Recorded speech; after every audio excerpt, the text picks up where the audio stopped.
देखिए, last video में हम लोग पाठ 3 ईश्वर चंद्र विद्यासागर जी के बारे में पढ़ चुके हैं। अब इस वीडियो में हम लोग इसके शब्दार्थ, प्रश्नोत्तर और भी जो प्रश्नोत्तर हैं पाठ में वो हम लोग देखेंगे। तो आइए सबसे पहले हम लोग शब्दार्थ देख लेते हैं। तो फर्स्ट नंबर है हमारा, निम्नांकित शब्दों के अर्थ शब्दकोश से खोज कर लिखिए।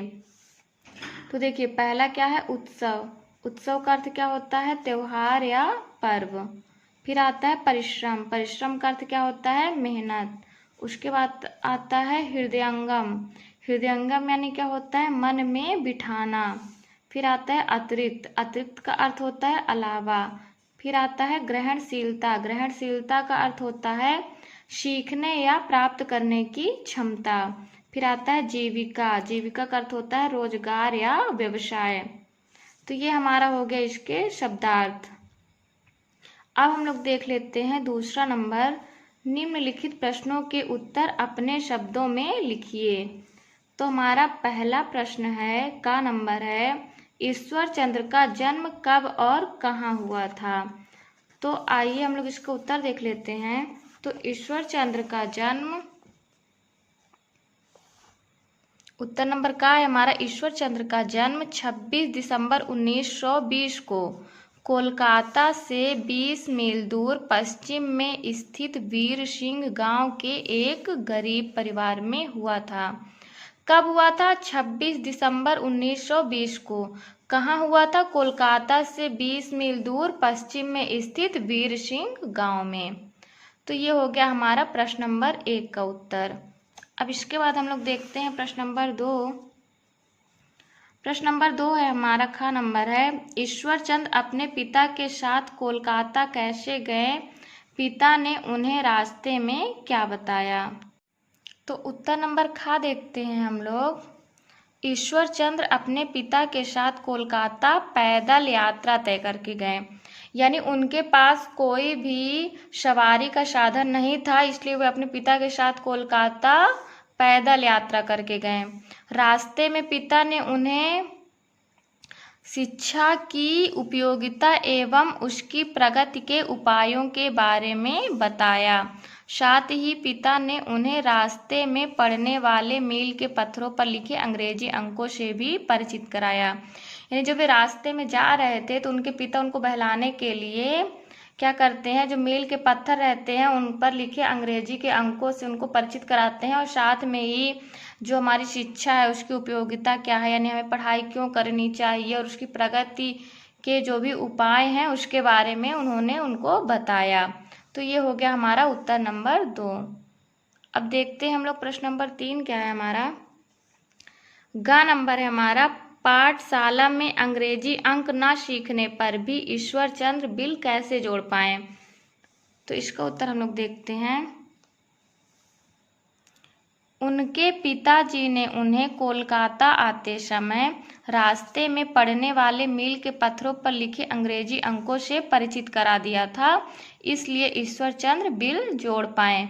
यानी ईश्वर चंद्र जी जहाँ गांव में जिस पाठशाला में पढ़ते थे वहाँ पे अंग्रेजी अंक उन्हें नहीं सिखाया गया था, लेकिन जब वे अपने पिताजी के साथ कोलकाता जा रहे थे तो रास्ते में उनके पिताजी जो भी मील के पत्थरों पर जो अंक लिखे थे तो उनको उनसे परिचित करा दिया। ये अंग्रेजी के जो अंक लिखे थे उनसे परिचित करा दिया।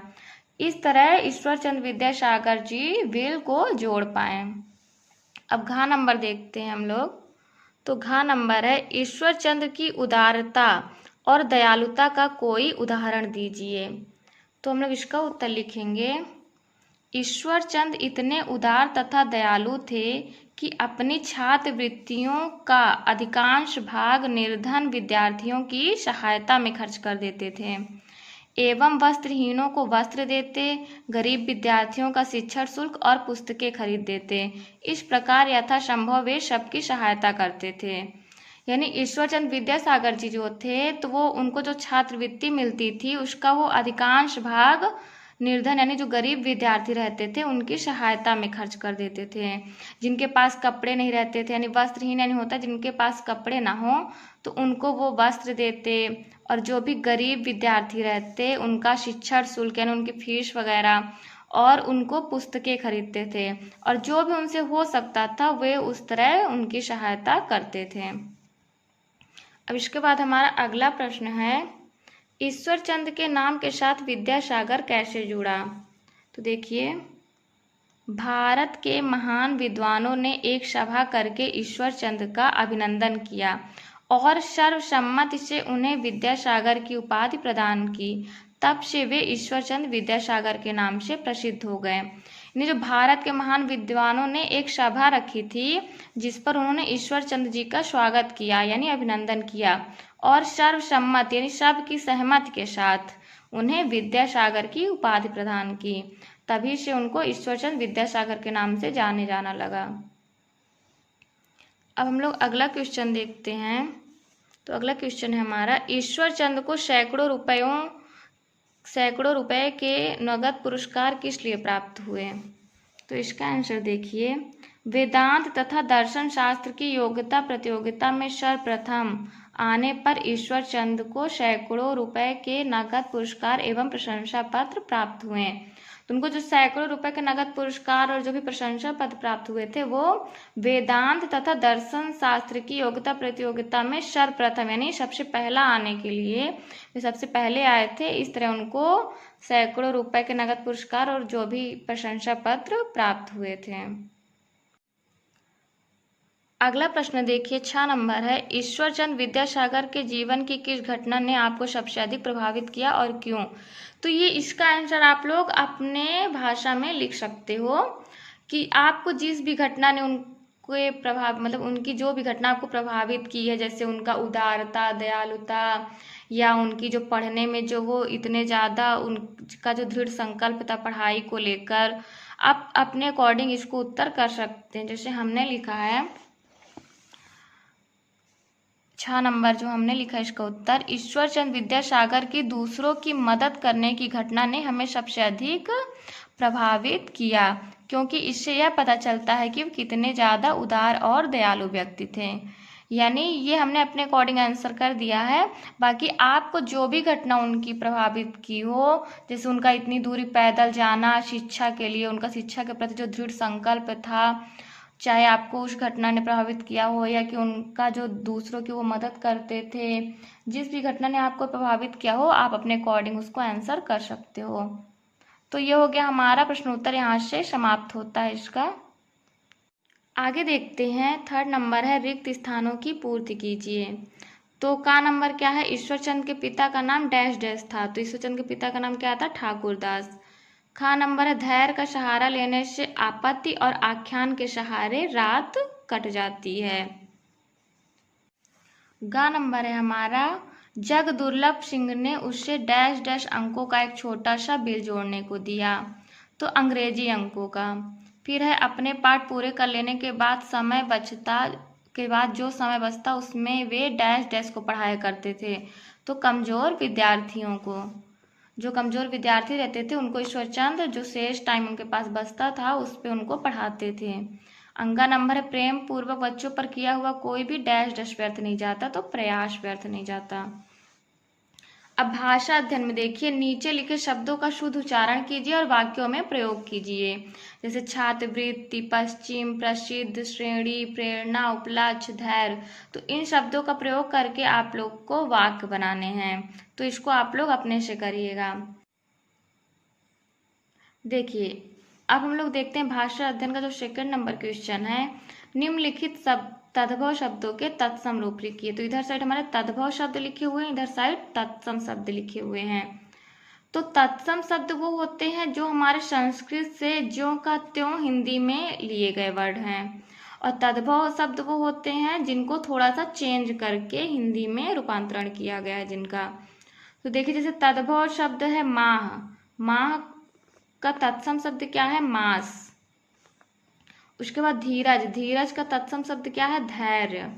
पत्थर का तत्सम शब्द क्या है, प्रस्तर। घी का क्या है तत्सम शब्द, घृत। दूध का दुग्ध। तो ये हो गया हमारा तद्भव से तत्सम शब्द। अब देखिए 3rd नंबर देखिए, परिश्रम में पूर्वक शब्द जोड़कर परिश्रम पूर्वक शब्द बना है। इसी प्रकार नीचे बनी तालिकाओं में पूर्वक और नी शब्दांश जोड़कर नए शब्द बनाइए।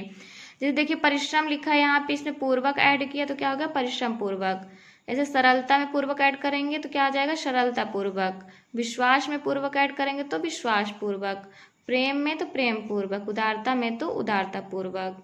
ऐसे ही आपको इधर साइड क्या ऐड करना है नीय। जैसे उल्लेख है तो उल्लेख का क्या हो जाएगा उल्लेखनीय। निंद का क्या हो जाएगा निंदनीय। गोप का क्या हो जाएगा गोपनीय।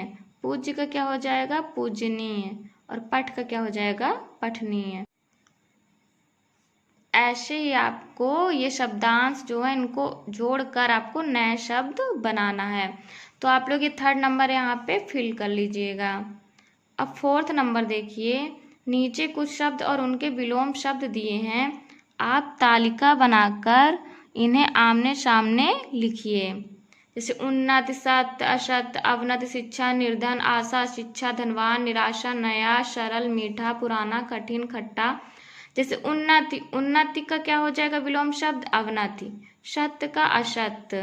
उसके बाद शिक्षा का अशिक्षा। निर्धन का क्या हो जाएगा धनवान। आशा का निराशा। उसके बाद क्या बचता हमारा नया, नया का क्या हो जाएगा पुराना। फिर उसको सरल का क्या हो जाएगा कठिन। मीठा का क्या हो जाएगा खट्टा। तो जैसे देखिए ये यहाँ पे ये ऐसे आप लोग को लिखना है, मतलब उनका युग्म बना के लिखना है आमने सामने।